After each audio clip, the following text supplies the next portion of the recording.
So a daycare client of mine today brought in a prong collar. It's actually a nice Hermspringer prong collar for their dog, and they told me to size it so that it's properly sized for their pup. I'm not going to go into which dog this is, but basically this dog has a history of struggling with reactivity issues.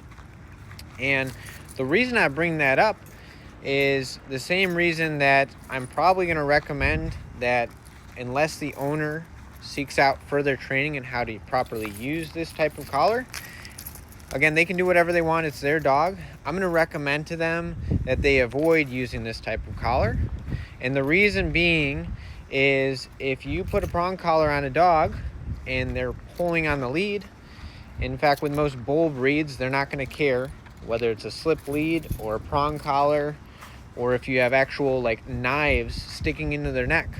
They're going to pull through that because they're pretty adverse to any sort of pressure.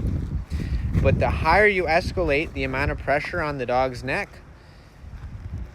the higher the reaction is going to be in reactivity scenarios. Again, in a lot of reactivity scenarios, and especially with this particular dog, the whole issue arises is when the dog looks at another dog while on lead, starts running towards it. They were already uncertain of the other dog. They start running towards it, and they hit the end of the line and they start feeling pressure. And that pressure can enhance the amount of reactivity that occurs.